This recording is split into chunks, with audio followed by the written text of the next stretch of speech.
The applause started before my brain accepted what I had just heard. Blake Whitmore, not me. Blake Whitmore.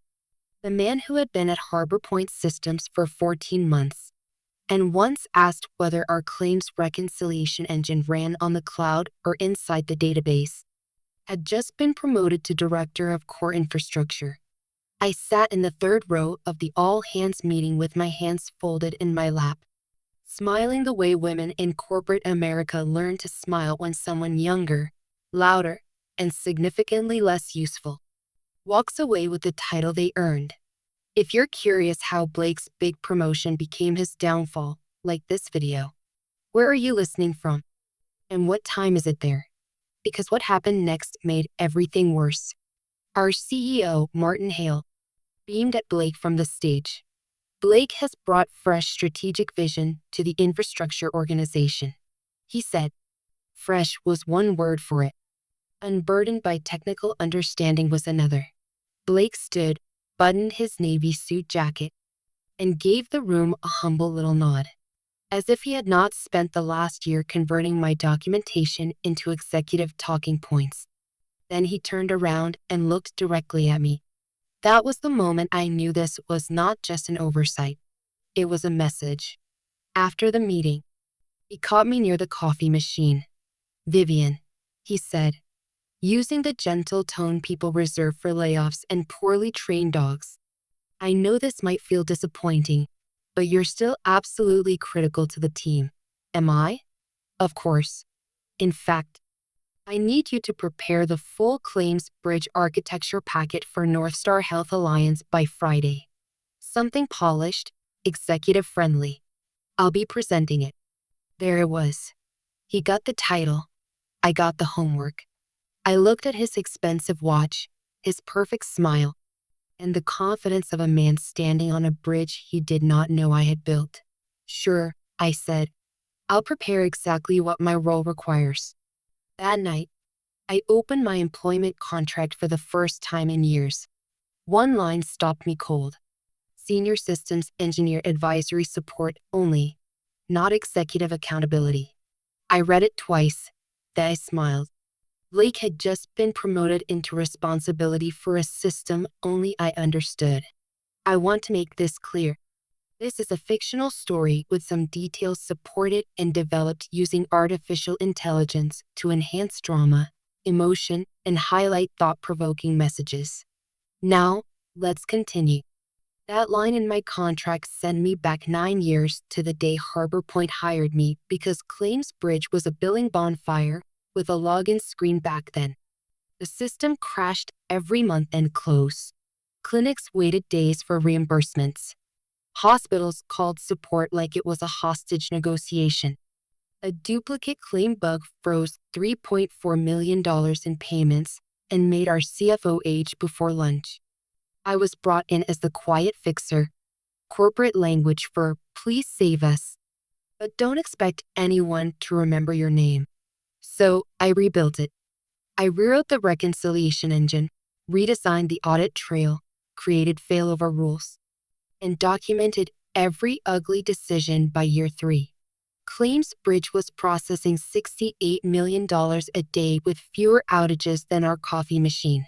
I trained junior engineers, wrote runbooks thick enough to injure someone, and answered calls at 2 a.m. because apparently my phone number was part of the disaster recovery plan. Recognition came in generous forms. Of course, a great job in Slack, a gift card after a holiday outage. Once, Martin called me the backbone of the company, then gave the speaking slot to a director who thought SQL was a compliance framework. Then Blake arrived. He spoke fluent executive, operational maturity, strategic velocity, platform narrative. Beautiful phrases, polished and empty, like a luxury apartment with no plumbing. He sat in meetings while I explained risks, nodded thoughtfully, then repeated my warnings as if they had descended from Mount PowerPoint.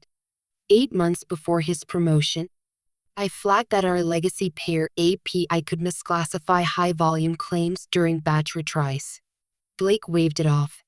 Vivian, we can't keep letting edge cases slow innovation. 3 weeks later, that exact edge case hit. I fixed it overnight. By morning, Blake emailed leadership. My team stabilized the platform. After the promotion, curiosity got the better of me. I opened the nomination packet. There it was, my diagrams, my language, my architecture notes, and Blake listed as the author of Harbor Point's transformation strategy. Seeing my work inside Blake's promotion packet did not make me quit. Quitting, snorts, would have been dramatic, and Blake loved drama as long as someone else handled the consequences.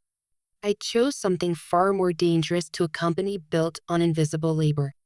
I followed my job description on Monday.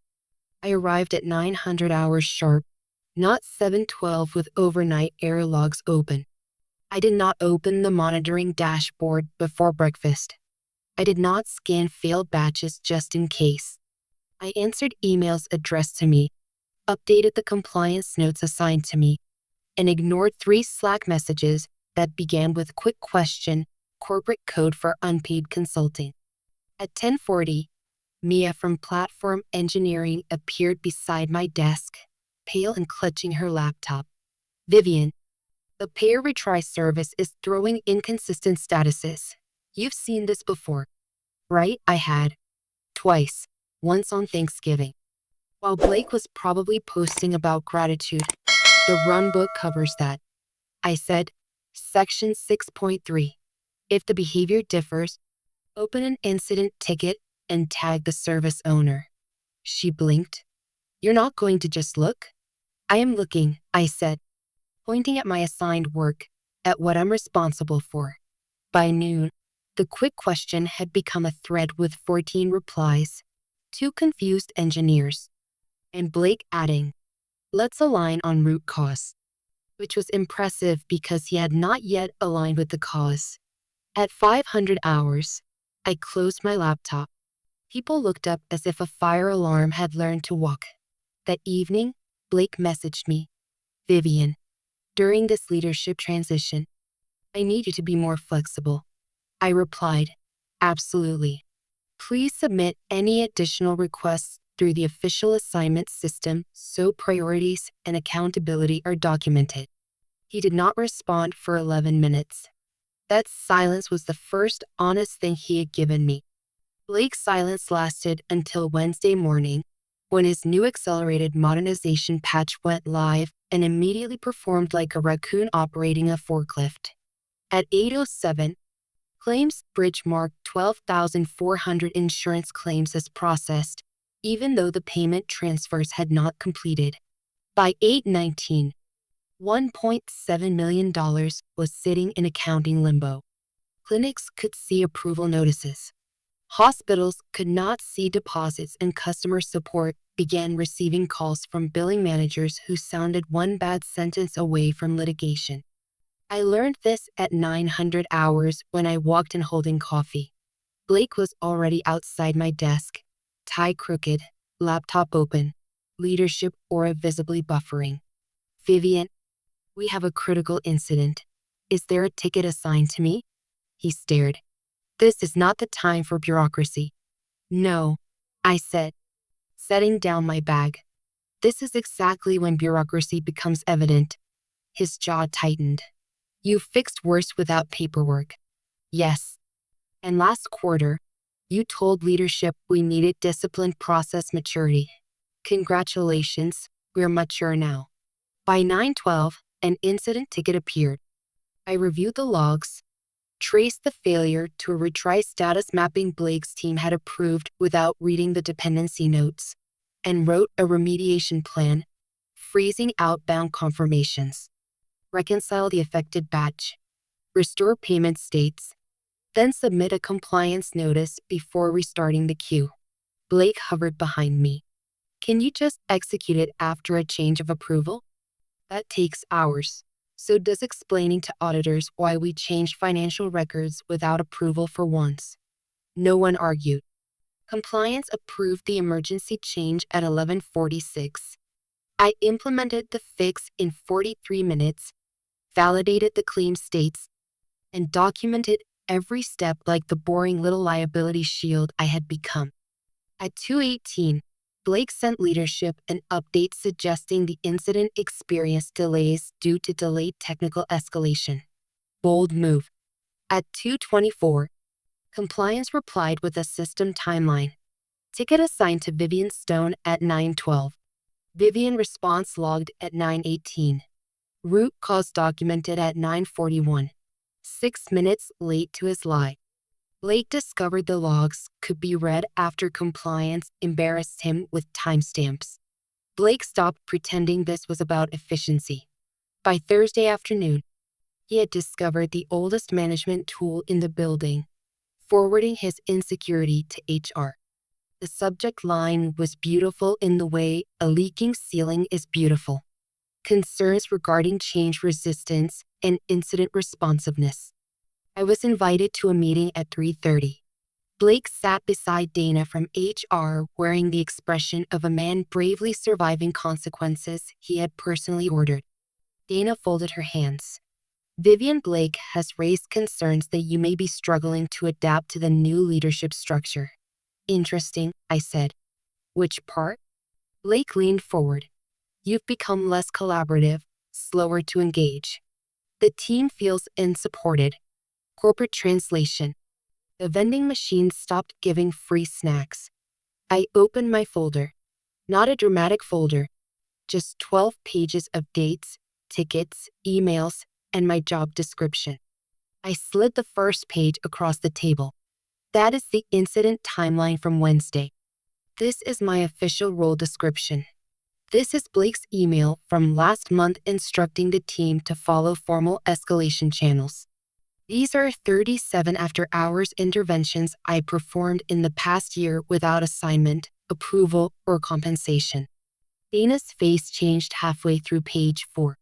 Blake tried to smile. We're not here to debate history.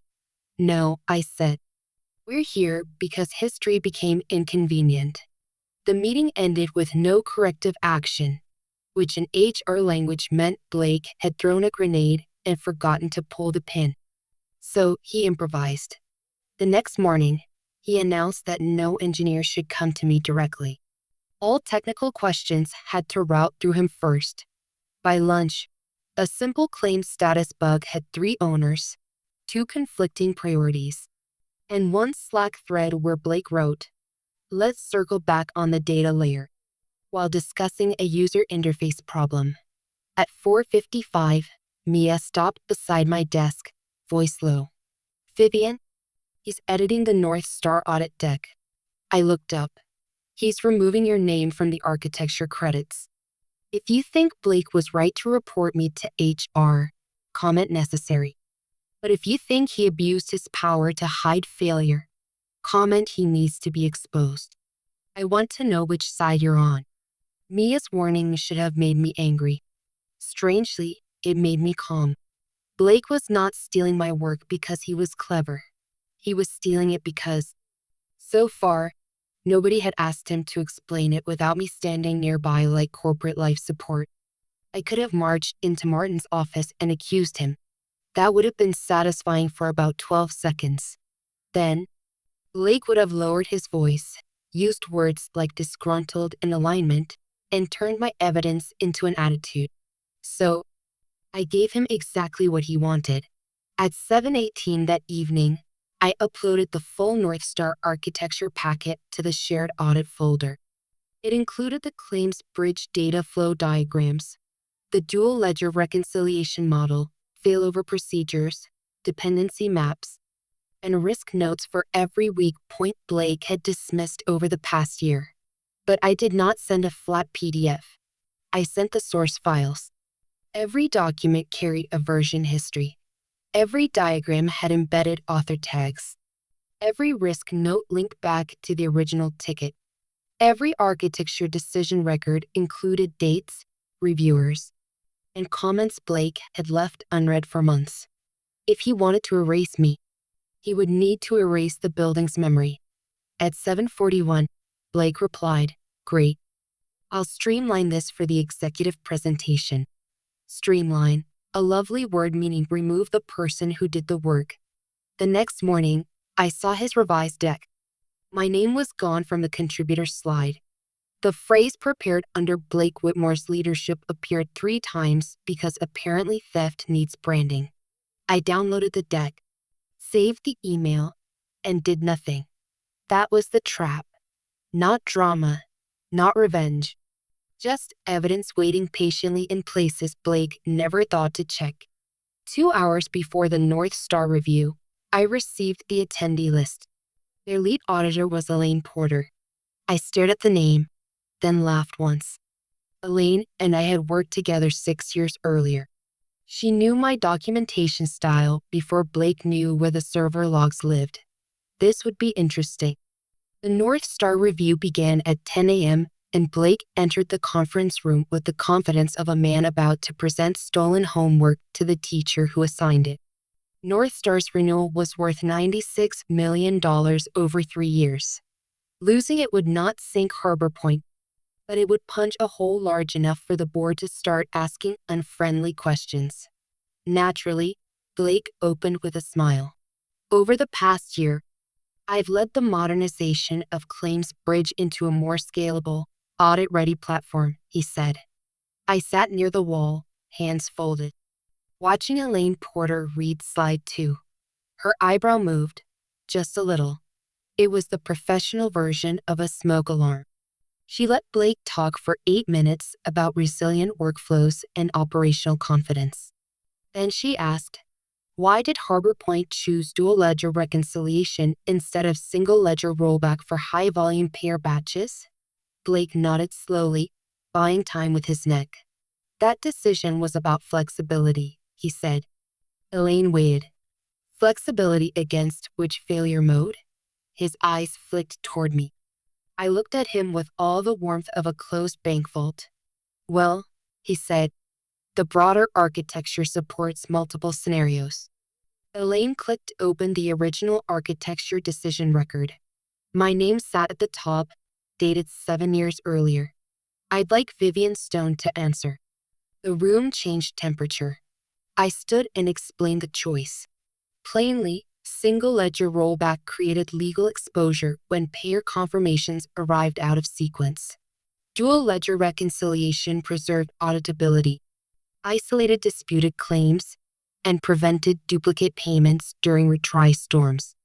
I walked through the 2021 incident simulation, the compliance memo, and the controls that had prevented roughly $23 million in payment errors over 5 years. When I finished, nobody spoke.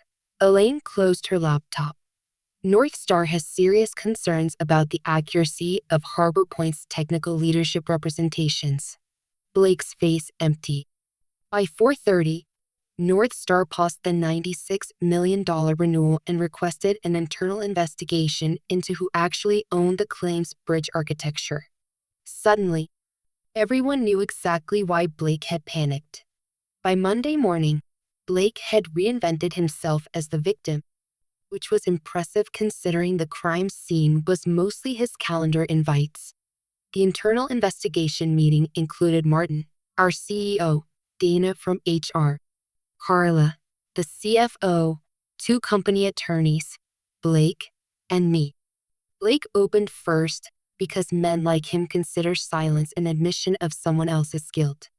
Vivian intentionally embarrassed Harbor Point in front of North Star. He said, her behavior was retaliatory and damaging. I waited until he finished. Then I plugged in my laptop. My response will be chronological. The first slide was simple.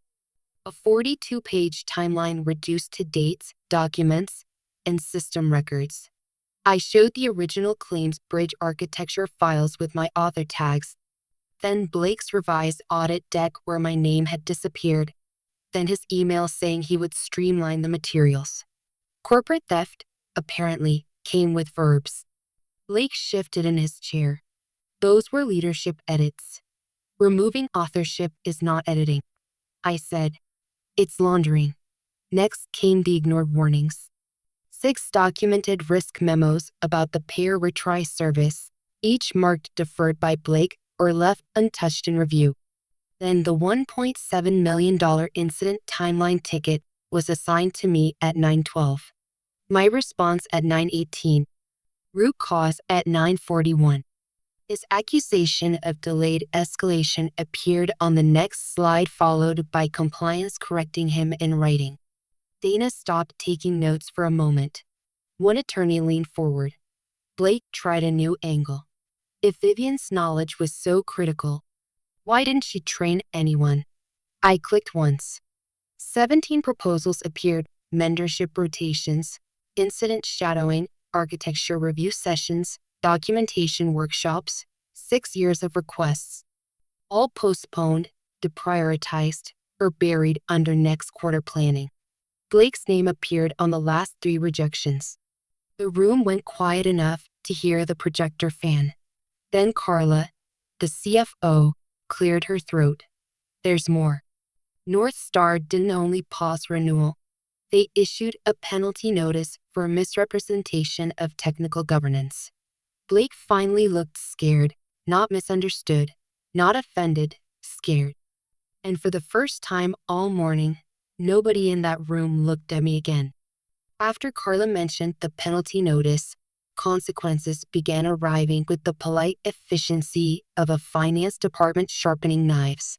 By Tuesday, Blake's management access was suspended.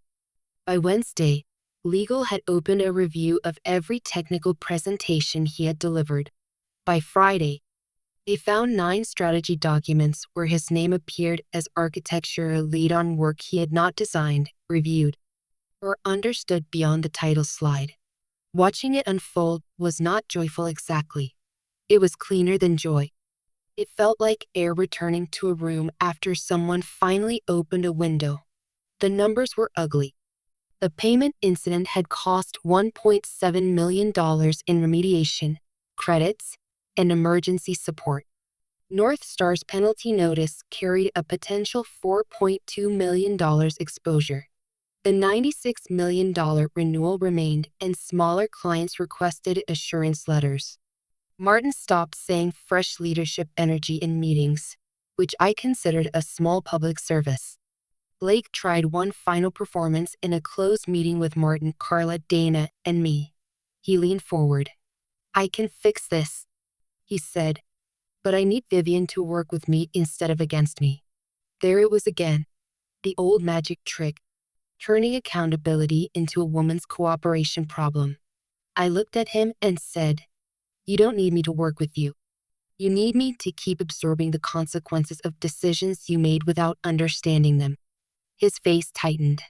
I continued, because after 9 years, apparently, I had earned a full paragraph. I warned you about the retry service. You ignored it. I documented the architecture. You removed my name. I followed escalation procedures. You accused me of delay. This is not a collaboration issue. This is a competence issue. No one rescued him. 2 hours later, Blake was removed from the director role, stripped of his leadership bonus, and placed on administrative leave pending final review. Corporate justice rarely wears a cape. Sometimes it wears a calendar invite titled Organizational Update. That afternoon, Martin called me into his office. We'd like you to step into Blake's role, he said. I smiled. Not like this. I said, I have conditions. I did not want Blake's title. Titles, I had learned, were often decorative stickers placed on empty boxes. I wanted authority, protection, and a system that could survive without turning my life into unpaid infrastructure. So I gave Martin my conditions. Chief Systems Architect, a 55% salary increase, equity refresh, written veto power over any change touching claims bridges core payment logic, and a mandatory knowledge transfer program with dedicated engineering hours. Not when we find time, which in corporate language means never. Martin looked like he had swallowed a budget spreadsheet. That's a lot. No, I said. That's what the company was already taking. I'm just putting it on an invoice. They accepted. 3 months later, 12 engineers had completed the first architecture rotation. Mia handled a retry state failure without calling me once. She documented the fix, explained the risk, and caught a second issue before deployment. I nearly applauded, but I settled for leaving one comment. Good catch. Now teach it. North Star returned to the table and signed the renewal with one condition. I would oversee technical governance for the first 18 months. Apparently, customers enjoy knowing the person who understands the bridge is not locked in the basement. Blake disappeared into strategic consulting, which is LinkedIn for unemployed with adjectives. But his collapse was not my real victory. My victory was leaving at 5:04, watching the system continue running, and realizing I had finally stopped being the only person who understood it. That was freedom. For once, completely. I spent years believing that quiet sacrifice would eventually be recognized. But real respect began only when I stopped giving away my expertise for free. My own experience taught me that boundaries are not bitterness. They are how we show people the true cost of our contribution. From my own story, I learned 5 lessons. First, I learned that hard work without visibility can easily be stolen by louder people. Second, I learned that documentation protects not only the company, but also the person who built the work.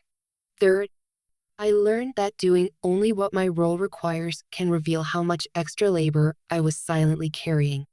Fourth, I learned that real leadership is not taking credit. It is creating systems where others can grow. Fifth, I learned that the best revenge is not destruction, but forcing the truth to stand where lies used to sit. What about you? Did this story leave you with a lesson of your own? Share it in the comments. I truly want to read it. And if this story made you think of someone who deserves to be valued, please like, subscribe, and share it. You never know who might need this reminder today. Welcome to Revenge Pulse, a channel focused on workplace conflict, corporate betrayal, power struggles, and quiet justice. Our stories follow a structured workflow to deliver a consistent, immersive experience. We start by analyzing real discussions on Reddit, Facebook, Quora, and blogs. Next, we craft original scripts using AI tools like ChatGPT. We then use 11 Labs to transform text into high-quality voice and edit everything in CapCut for a smooth, cinematic finish. Thumbnails are designed with Canva, and every video is carefully reviewed before release. These stories go beyond entertainment, revealing how power truly works and how justice quietly unfolds.